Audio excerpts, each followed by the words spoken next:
Hello everyone, this is episode 4. This episode is going to be very different from the rest of the other episodes. I'm going to consider this the homework episode. This is where, instead of me telling you how to do this mission and what steps you need to go into on your star chart, I'm just going to tell you this. After you complete Heart of Deimos, there's a lot of side quests that you can do. Decide which ones you want to do. I'm going to put a list of which ones I recommend you do later in the video, but right now, just know that I think you should be trying to fully complete all the planets that you're going to. For example, I've done all of Phobos, all of Mars, all of Ceres, almost done with Jupiter, almost done with Europa. I've done every void mission I have access to, and I'm making my way towards Saturn. By the end of this video, you should be on Uranus, where you can interact with the Natah quests. That is going to be the start of episode 5 and the main goal of that episode. Well, one of the main goals of that episode, I should say. But this episode is going to be a bit different. There's going to be some clips from some live streams that I've done, and on top of that, you'll have a lot of homework assignments and a lot of information. Starting off with modding. I haven't explained this in previous episodes, and that was on purpose. In the early game, modding is not super important.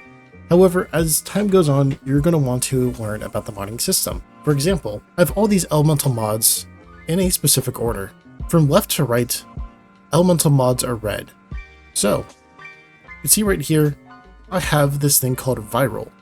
This is when you combine cold plus toxin. And as you can see, cold and toxin are right here. So, putting them right next to each other, left to right, allows a viral to be created. And I also have radiation.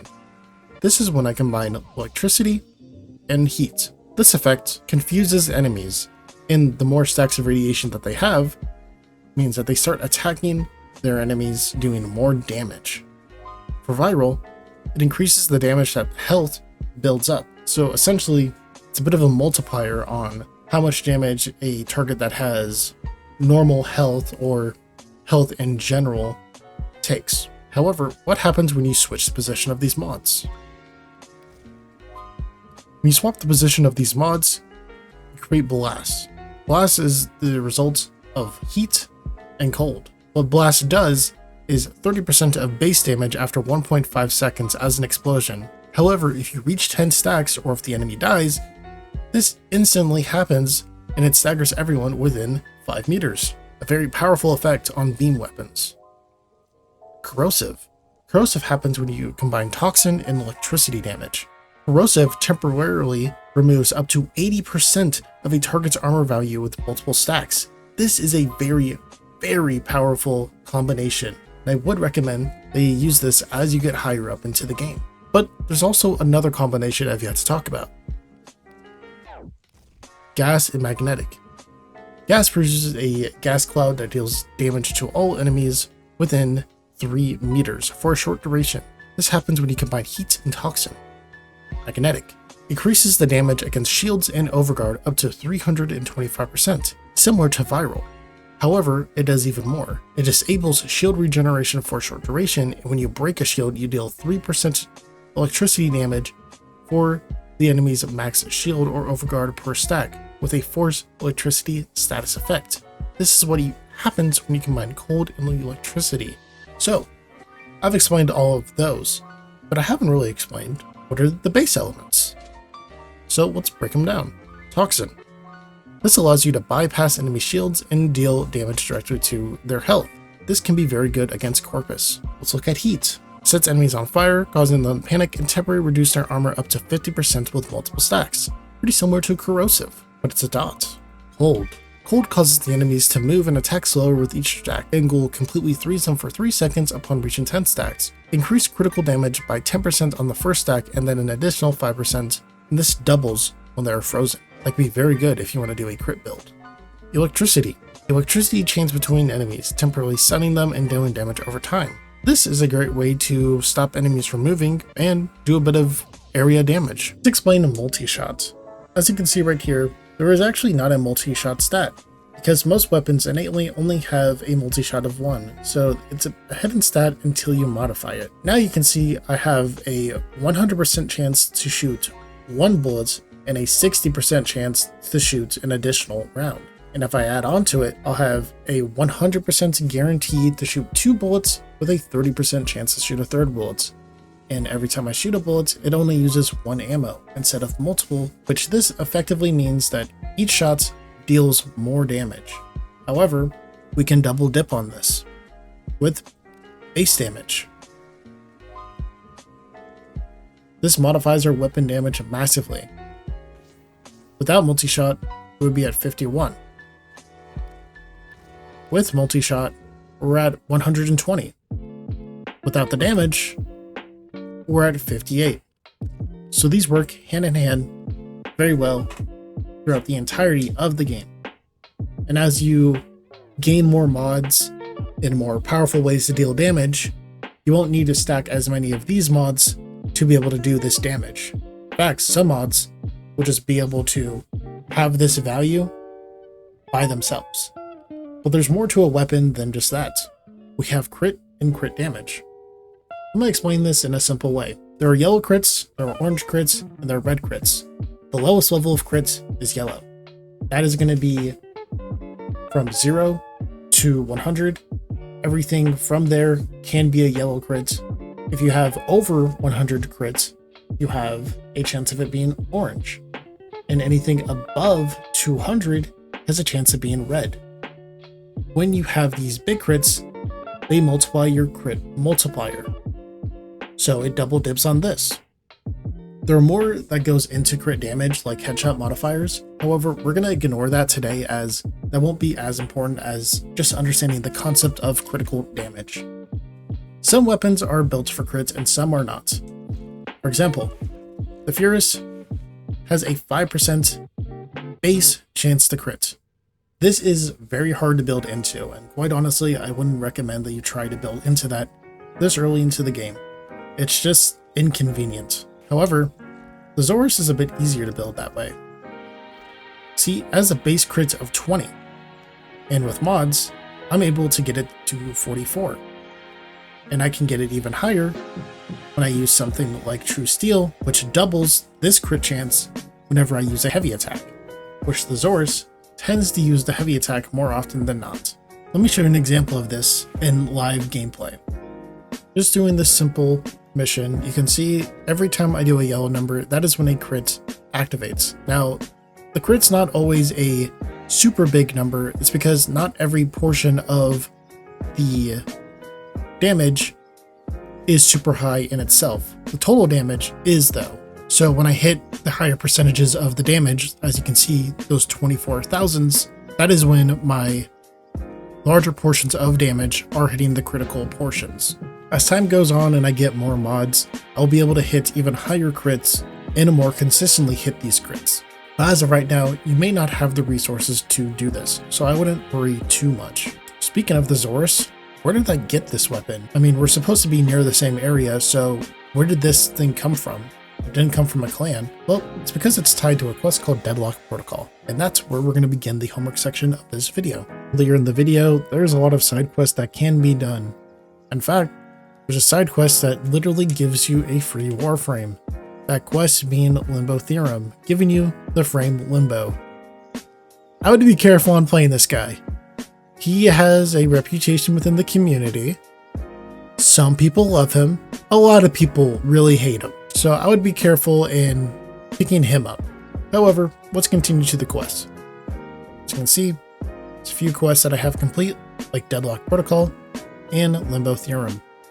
I also have access to the new Strange, Wave Rider, additional side quests, Saya's Vigil, Hall of the Korobro, Stolen Dreams, and a few main quests that we all should have completed at this point.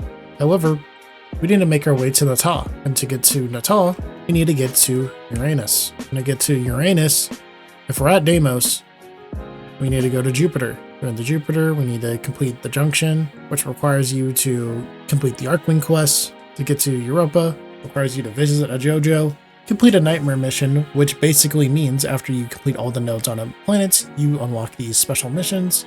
You need to do that. We need to learn how to perform synthesis from Cephalon Solaris, which I'll show you how to do that. We need to start building one Forma. You may have already started doing this if you've done some relics, but if you haven't, I would recommend starting it because it does take a day to build one forma. So luckily, if you're watching this video, by the time you watch the next one, it will be ready. That's for the Europa junction, so won't need to worry about that. I don't know if there's a requirement down here to do Europa stuff. Doesn't seem like it. So there's not a requirement to go to Europa, but you should keep that in mind that there is some things that you should be doing in the background. That being said, there's a lot of planets between Deimos and Uranus. In fact, if you even go look at Mars, Mars leads to Phobos, Phobos leads to the Void, Mars leads to Ceres, Ceres has its own set of objectives, Deimos leads to Jupiter, Jupiter leads to Europa, Europa leads to the Void, Jupiter also leads to Saturn, and Saturn leads to Uranus, which is where we need to end. So there's a lot of planets to be doing. What should you prioritize? On screen right now are a list of things that I recommend that you do, and it's also in the order of importance of which you do them. It's also everything that I have personally done prior to episode 5. I know it's a lot of stuff on screen, so that's why there is a number of importance. The Zorus and Deadlock Protocol being the highest one, reaching Uranus being the second highest objective, completing side planets being a tertiary objective, and completing everything on the star chart that you have available to you is last of most importance. I will say this, if you complete all these objectives on the list, you will be more than ready for the end game when it comes to that point, because we are fastly approaching it. After we complete Uranus, we have Neptune, Pluto, Eris, Sedna, the Void, and a ton of locations that are going to open up due to the quest we're about to get access to. We're about to go down a long quest-based journey, and I don't think you guys are ready because of how the questing has been up to this point. Let me show you. So, when we look at mainline quests, a lot of them actually start with Natah. Requires Natah. Uranus to Neptune junction. Requires Second Dream. That's this one. Neptune to Pluto junction. Requires the War Within. That's the quest right there. Requires the War Within. Meet Anko and Cetus. The War Within. Chains of Haro. Right here. Complete the previous quest. Complete the previous quests. This, there's supposed to be another quest. There's supposed to be a quest in between here and here, but I guess it doesn't happen until you complete this. But essentially, what happens is we're just going to be going on a chain of quests back to back to back. There's a lot of them. When I finish recording this episode, I will be starting this quest, this quest, this quest, and your homework will be doing this quest. Then we're going to start off the next episode with this quest, this quest, this quest, this quest, and we're going to end that episode there. And then the next episode is going to be the beginning of the end of our journey. And I'm very excited. So episodes 5 and 6, heavily story-based. Episode 7 will be entirely story and preparing for the Steel Path, aka the endgame. Can't wait for that. I'm excited to do these things with you, and I hope you are excited to be on this journey with me as well. On how to do the hunts with Solaris, all you need to do is go to a relay and just teleport to Solaris. He'll have a bit of dialogue with you, and he'll teach you how to capture targets. I believe this is pretty self-explanatory. However, you don't actually meet Solaris until certain quests happen, and if you want to meet him early, this is a way you can do it. You just go to the relay and talk to him. I appreciate you all for watching. If you have any questions, leave them in the comments, join my Discord, and I'll see you out there, Tenno. Bye-bye. Once I get Nova, I'm going to be logging off. What you gonna do that for? So what am I going to do afterwards? What do you think, buddy? It's 2 in the fucking morning. I should not be up playing Warframe. What am I gonna do after? Shut the fuck up.